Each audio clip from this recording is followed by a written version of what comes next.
buenas tardes, muchas gracias por estar, gracias a los chiquilines de FAO de INAMA por la invitación. Y bueno, de alguna manera queríamos mostrarle un poco el avance en la bioremediación de plaguicidas utilizando lechos biológicos y contarles de las experiencias que hemos tenido en este último año en nuestro país.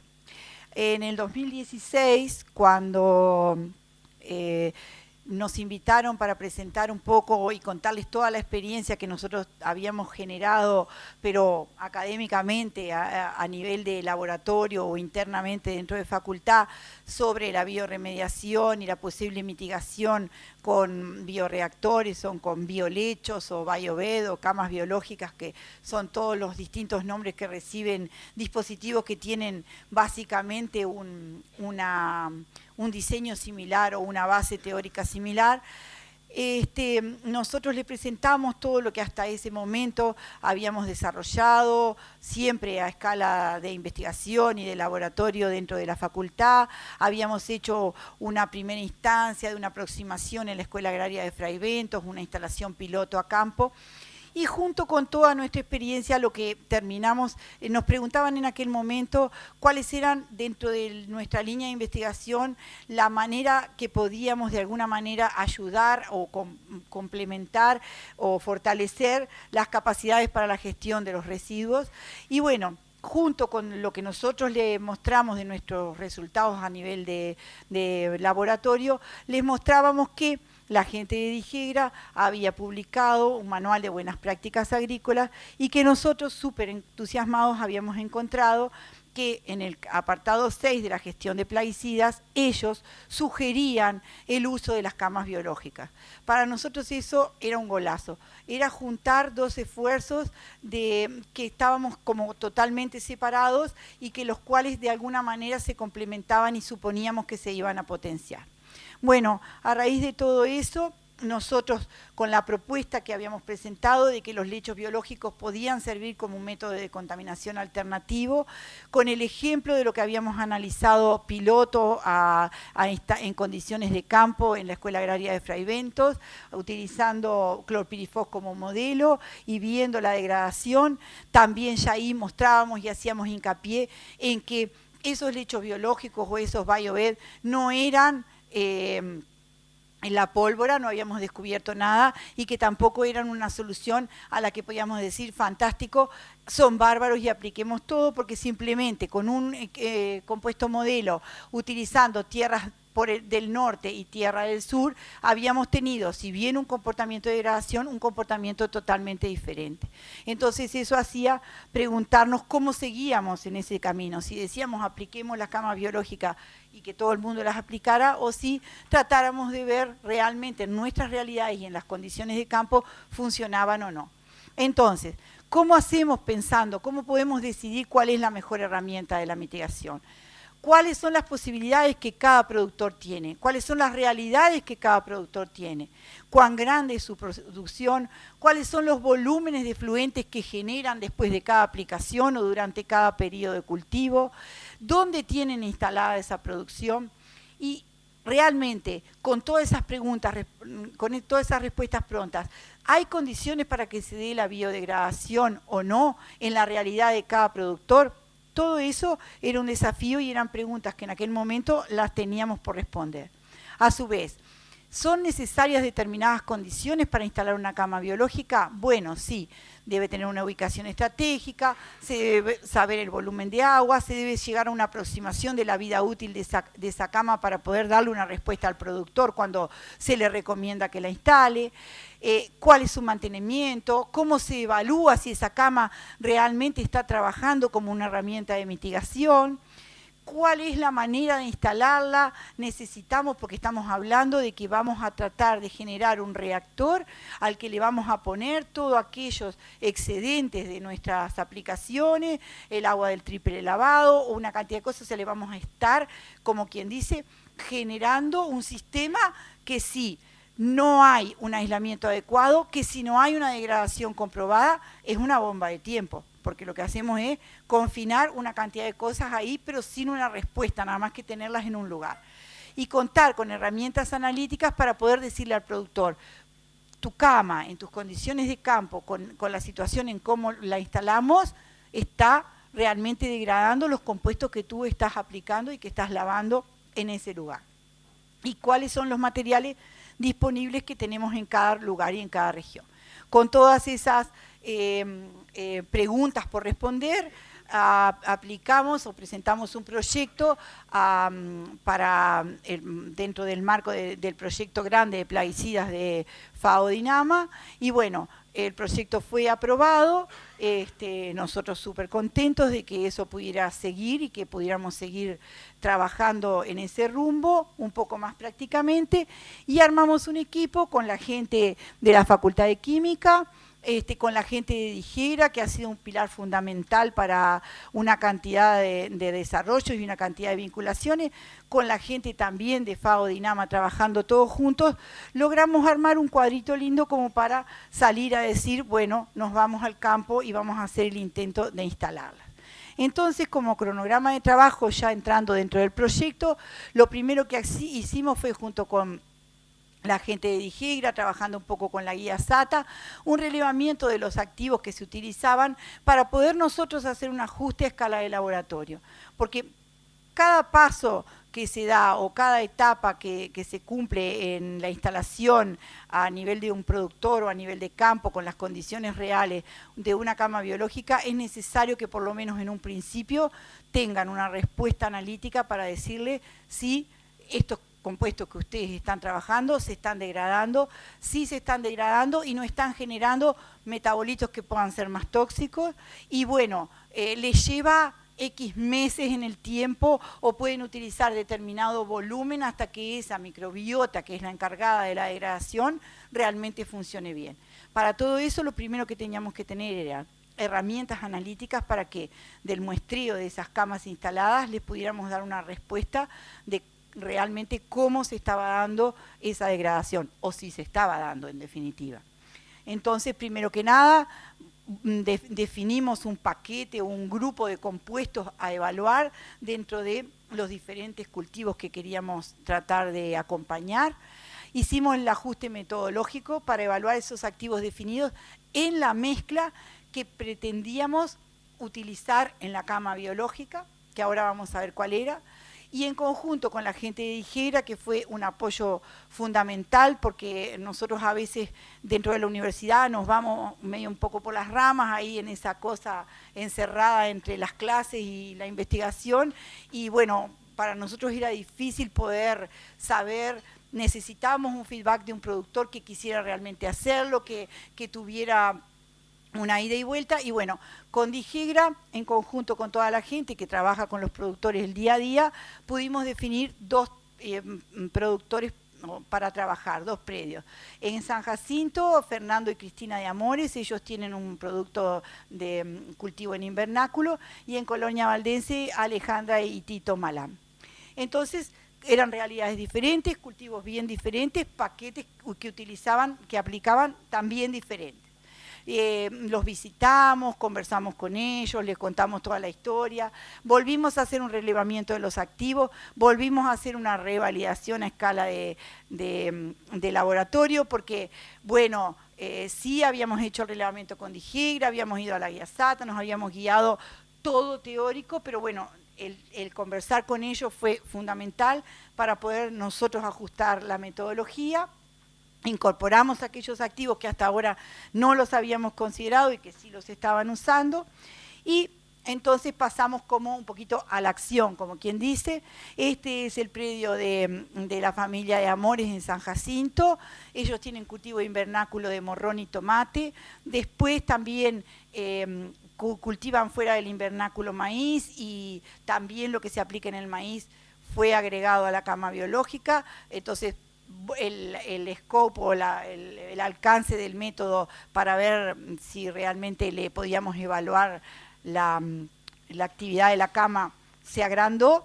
Y bueno, y en lo de Malán, en Colonia Valdense, ellos tienen cultivos de duraznos y ciruelas, y la primera vez que fuimos a visitarlos nos volvimos súper contentos, porque además de todo ese feedback que cualquiera de las dos familias tuvieron con nosotros, todo ese apoyo, cuando llegamos a Colonia Valdense ellos ya tenían un esquema hecho de lo que se imaginaban que íbamos a hacer.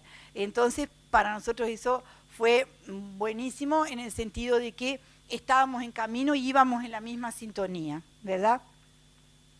Como esquema de trabajo, lo que nos planteamos durante este año fue definir y diseñar la cama con los productores, pero antes de instalarla, cuando comenzara su periodo de cultivo, nosotros a escala de laboratorio, pero como condiciones de campo, establecimos mini reactores a los cuales los evaluamos con aquel paquete tecnológico que habíamos definido con los dos productores.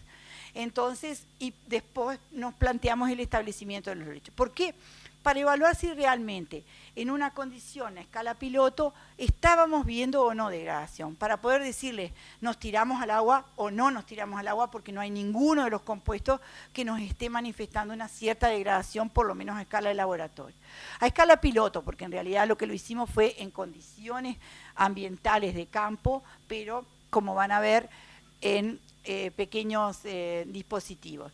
Definimos utilizar, no fuimos a descubrir la pólvora tampoco, lo que hicimos fue quedarnos en el sistema sueco, que es el que está comprobado, en Europa se utiliza muchísimo, el cual usa una biomezcla para la degradación, que es una mezcla de suelo del lugar, porque se supone que el suelo impactado tiene su microbiota adaptada a que esa degradación suceda, turba y un material lignocelulósico. La idea de buscar el material lignocelulósico también es ver la realidad de cada uno, para buscarle un material que sea lo más barato posible.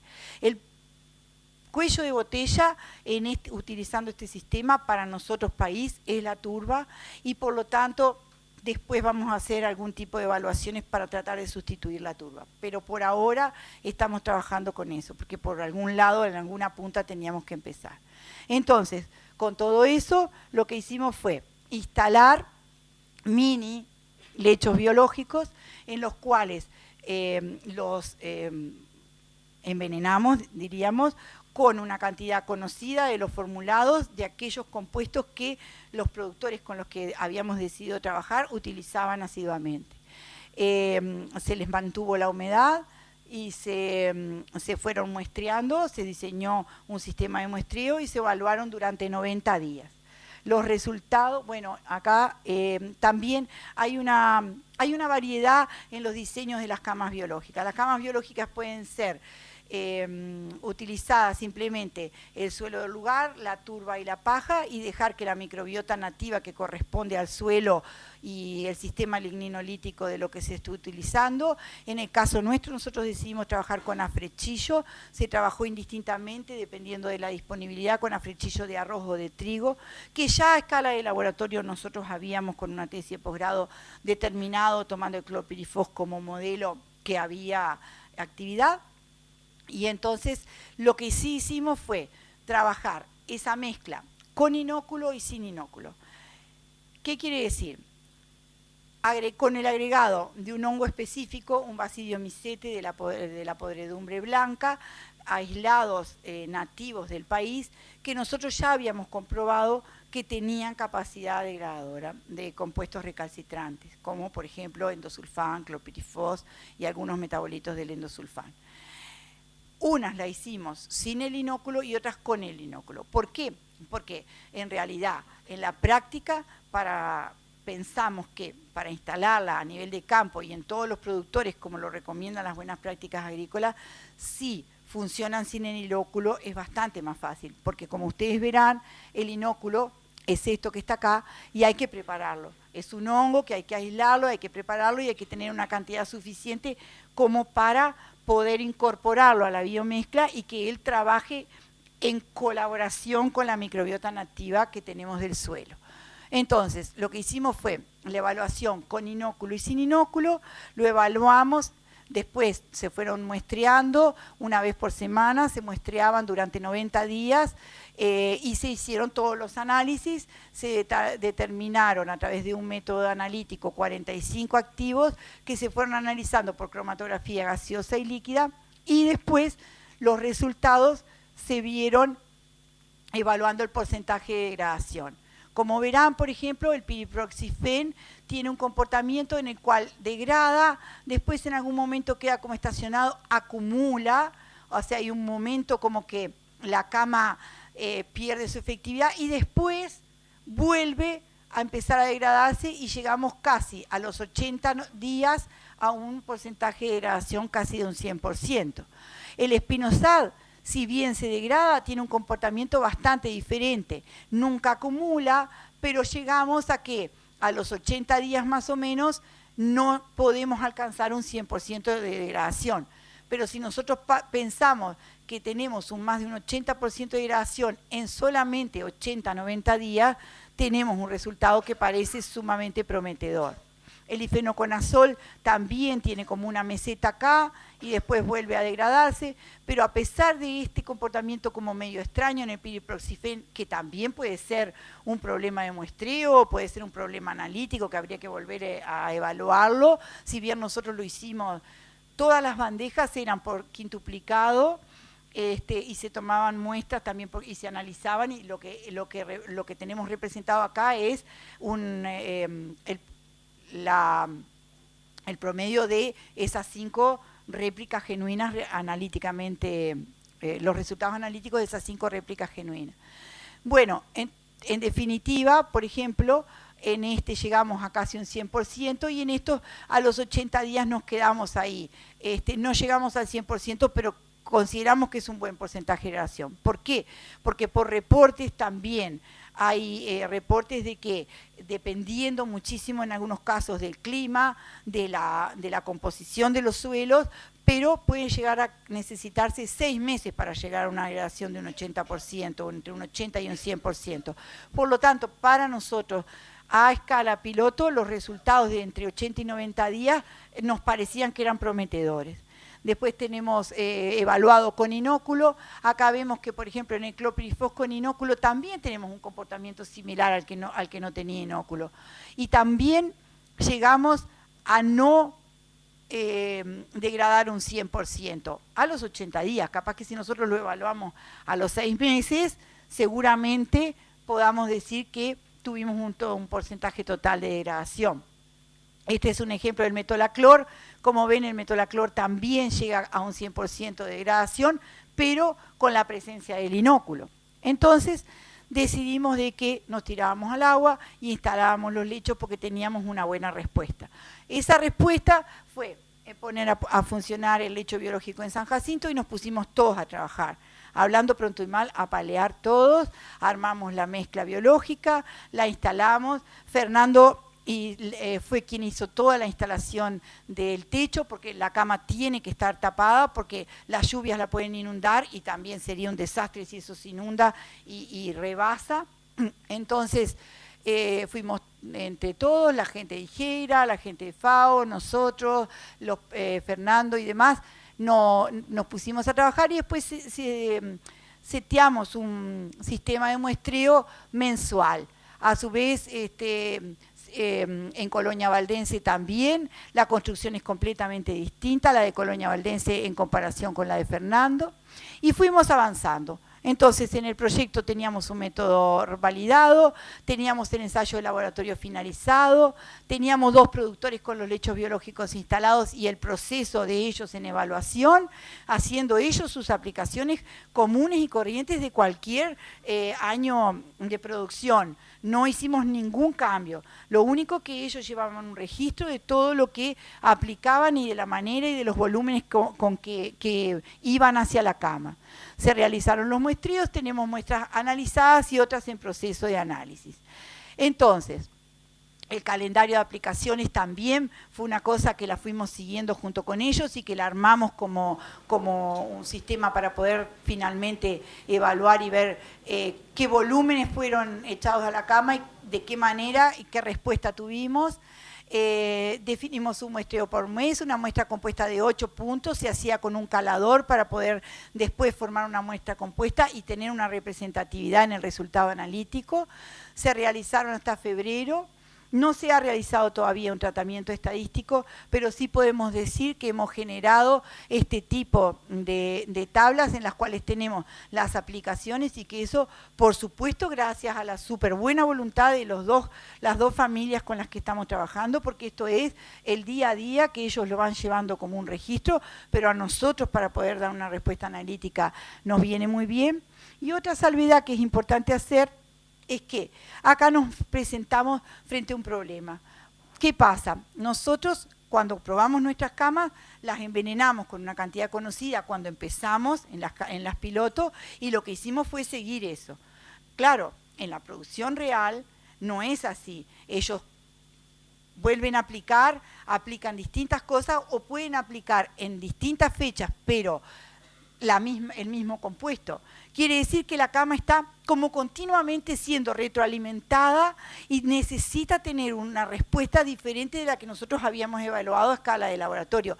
Claro, las cosas como teóricas a veces parecen fenomenales y después en el campo nos damos cuenta de que hay una cantidad de cosas por aprender. Entonces, bueno, por eso mismo es que todavía no hicimos los tratamientos estadísticos, porque la idea es extender un poquito más el muestreo de lo que el proyecto había pensado, en este momento en el que hay poca actividad en cualquiera de las dos producciones, a hacer una evaluación más continua en el tiempo para ver si podemos tener, antes de que ellos empiecen el ciclo nuevo de ellos, sí una evaluación sin que le estemos dando o agregando continuamente o pidiéndole a la cama una respuesta continua porque le estamos agregando una concentración importante de repente de un mismo compuesto o de 2 o 3 compuestos como en general sucede. Una cosa que quería mostrarles es que el primer día cuando armamos las camas tomamos una muestra sin ningún agregado de ellos para asegurarnos que esos suelos no tuvieran, porque nosotros trabajamos con el suelo de cada uno de ellos. Entonces, en ese momento, cuando armamos, no teníamos ningún positivo en el suelo. Entonces, nuestro cero es realmente un cero. Entonces, se van a generar resultados del análisis de los datos, la significancia estadística, la evaluación de la efectividad de la degradación a condiciones de campo, y lo que nosotros planteamos dentro del proyecto es, después de que nuestro sistema analítico no nos pueda decir más qué cantidad de compuesto tenemos, entonces ahí vamos a tratar de hacer una evaluación ecotoxicológica para estar seguros de la vida útil de la cama. Ustedes dirán, ella mostró una cantidad de fotos de San Jacinto y nada de Valdense.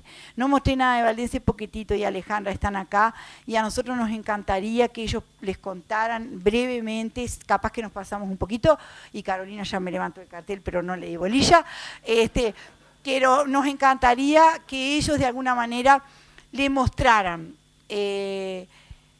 lo buena que puede ser la herramienta, pero que tampoco es un milagro. Para tener esta herramienta y para poder decir, es una herramienta que me mitiga, hay una cantidad de trabajo necesario. Así que, cuenten un poquito. Rubén y Alejandra Malán, que Alejandra también, bueno, también va a pasar. Son productores frutícolas de Colonia Valdense, como ya mencionaron. Son la segunda generación de la familia trabajando en el establecimiento. Hace 11 años que están al frente del predio familiar de 2 hectáreas. Su producción es 80% de durazno, 70% de industria, 30% de mercado, 10% de ciruela y 10% de higo. Son productores socios de la Sociedad Fomento de Valdense y de la cooperativa Cradeco, y además participan activamente de proyectos de investigación más tecnologías dirigidos por el MEGAP y EINE. Bueno, buenas tardes para todos. La idea nuestra de tener una cama biológica surgió a partir de los cursos para obtener el carnet de aplicador de productos fitosanitarios, ¿no? Y de los cursos de buenas prácticas agrícolas. Y se concretó con un proyecto Más Tecnología que creó la Mesa Valdense, donde había varias etapas, y una de ellas era la creación de la cama biológica. Ahí fueron diferentes diseños que nos mostraron que existen en otros lados de la cama biológica, y de este lado está el proyecto como quedó concretado. Era una planchada de hormigón con una fosa que tiene 2,50 metros de largo, 85 centímetros arriba de boca y 75 abajo, tiene 70 centímetros de altura. Y tenía 5,50 de largo el piso y 4,80 metros de ancho. y lleva un tanque de 1100 litros donde iba a escurrir el agua sobrante de la fosa.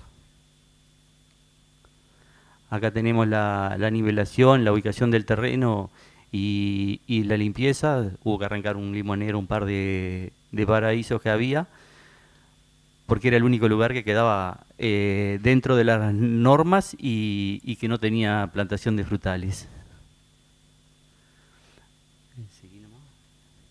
Ahí está la construcción de la fosa en un primer paso, donde acá es todo gravilla que se rellena, que se empareja, y está la fosa, y allá se está haciendo el pozo para poner el tanque, que ese va a ser el depósito. Hay otra foto, se coloca, en aquella ya se coloca un codo con un caño que va de desagüe en el fondo de la fosa para el tanque, y está, bueno, todo el proceso de instalación, donde están las tablas que limitan lo que va a ser el piso. Ahí está cuando allá está rellenado el fondo, con todo con hormigón y con malla. Después se levantó las paredes y después se terminó construyendo el piso. El piso que tiene todo caída hacia la fosa, y en todos estos alambrecitos ahí que se ve es donde va construido todo el borde perimetral para que el agua no escurra hacia afuera. Ahí está la instalación del tanque. El tanque se instaló y se rellenó todo alrededor con arena, y del borde de ahí para arriba se construyó una pared.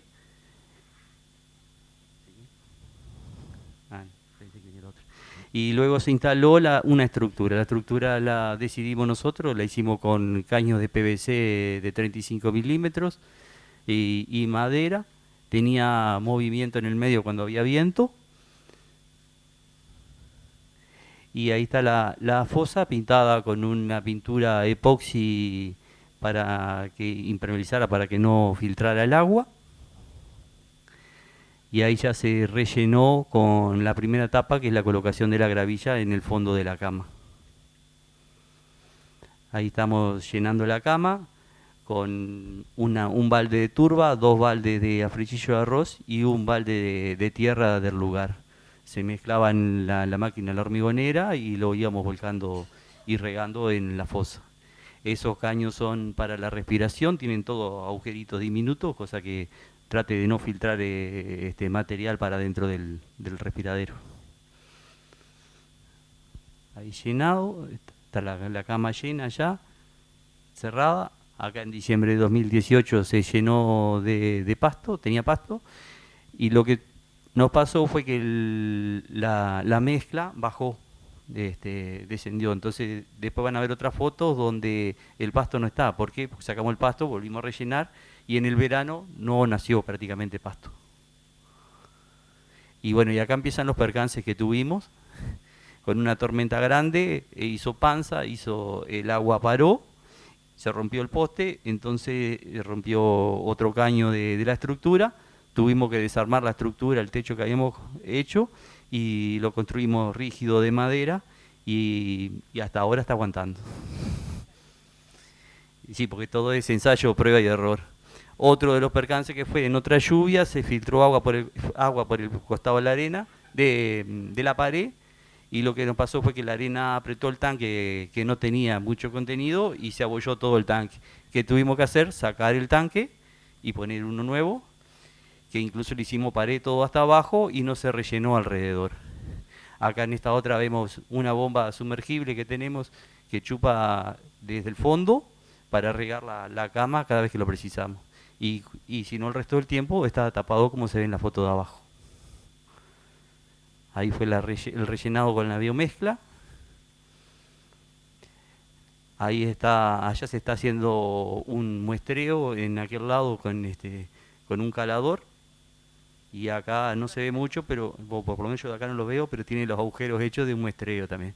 Y acá está la planilla que llevamos de cada vez que se hace un muestreo, de qué es lo que vuelca en la cama, si ya sea después de una aplicación o los riegos que se hacen. Otra, allá tenemos en aquel lado lavando el equipo, desconectamos la turbina y le sacamos presión, cosa que el agua salga sin fuerza, sin potencia. Después tenemos otra de las cosas, es los picos antideriva que usamos, y ahí, aunque no lo crean, ese soy yo, cada vez que realizamos una aplicación. Y bueno, y muchas gracias.